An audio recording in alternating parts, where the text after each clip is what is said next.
वो हाँफती कांपती सीढ़ियां चढ़ती छत पर पहुंची। जाने क्यों नीचे जाने की बजाय वो ऊपर आ गई थी। ट्रन ट्रन ट्रन फोन फौरन बजने लगा। एकदम से उसने साइलेंट का बटन दबा दिया और सीढ़ियों की जानिब देखने लगी। वो फोन उठाते हुए घबराते हुए अंदाज में बोली, जावेद, मैंने सब सामान तैयार कर लिया है, तुम कहाँ हो? बोलते बोलते उसने सीढ़ियों की जानिब देखा। आगे से जवाब आया, मैं बस पहुंचने वाला हूँ, तुम इत्मीनान रखो और हाँ, जल्दी से नीचे आना, हमारे पास वक्त कम है। जावेद ने जल्दी से जवाब देते हुए फोन बंद कर दिया। शबनम के लिए ये इंतजार इतना तवील हो गया जैसे बरसों वो इस इंतजार में गुजरी हो। घबराते हुए वो छत की दीवार के पास आई और यूं ही नीचे झांकने लगी थी, मगर ये क्या, उसका दिल लम्हे के हजारों हिस्से में जैसे रुक सा गया हो। जावेद गली के नुक्कड़ पर बाइक पर अपने 2 दोस्तों के साथ था और उसके दोनों दोस्त बाइक से उतरकर एक साइड पर हो गए और जावेद का रुख शबनम के घर की जानिब था। शबनम ने दोबारा अपना फोन निकाला और जावेद का नंबर मिलाया।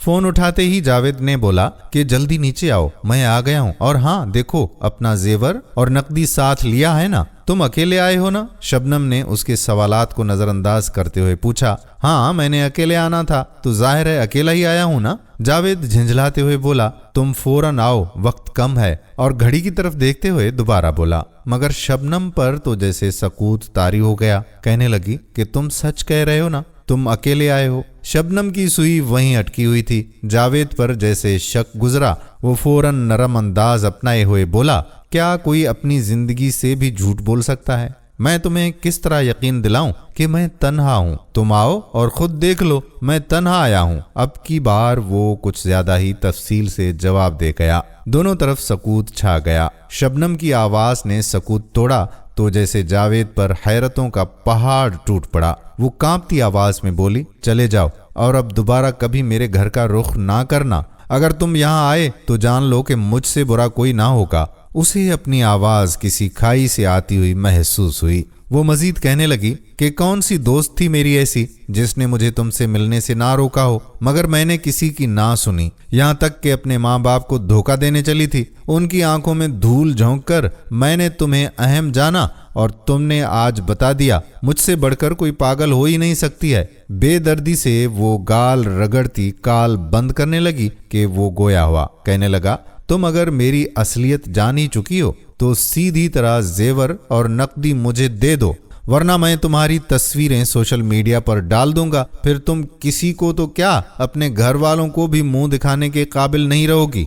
गुस्से से वो बोलता हुआ चुप हो गया। हर बेईमान इंसान की तरह वो अपनी असलियत पर उतर आया, मगर शबनम पर उसका असर ना पड़ा। वो फट पड़ी, जाओ जाओ, जो जी में आए कर लो, मैं किसी सूरत तुम्हें फूटी कौड़ी नहीं देने वाली। और एक बात याद रखना, जब कोई तौबा करे तो उसने आसमान की तरफ शहादत की उंगली उठाते हुए कहा कि वो किसी की तौबा रद्द नहीं करता, और जब आजमाता है तो अपने बंदे को रुस्वा नहीं करता। ये कहते ही उसने फोन बंद करते ही दीवार पर दे मारा और ऐसे रोने लगी जैसे कोई उसका अपना मर गया हो। मर ही तो गया था ना उसका ज़मीर। आह, क्या होता अगर मैं छत पर ना आती और उसके दोस्तों को ना देख लेती। यकीनन मेरा भी जिक्र उन लड़कियों में होता जो अपने वालिदैन की नाफरमान होती हैं, दर दर ठोकरें खाने वाली, जिन्हें फिर कभी इज्जत नहीं मिलती, जो माँ बाप की इज्जत को उसकी दहलीज पर रूंध कर अपनी ख्वाहिशात के पीछे घर से निकलती हैं। अब पछतावे के आंसू बहाते वो सीढ़ियां उतरते नीचे आ रही थी जैसे सदियों का बोझ उसके कांधों पर आ पड़ा हो। दोस्तों, अगर आपको ये वीडियो पसंद आई हो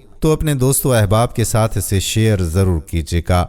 ऐ काश कि तेरे दिल में उतर जाए मेरी बात। मेरी ख्वाहिश सिर्फ इतनी है कि कुछ ऐसी वीडियोस बनाई जाएं जिससे कोई गुमराही के रास्ते पर जाते जाते रुक जाए। अगर ना भी रुके तो सोचने पर कम से कम मजबूर जरूर हो। अगर आपको ये वीडियो ऐसी लगती है तो शेयर ज़रूर कर दें।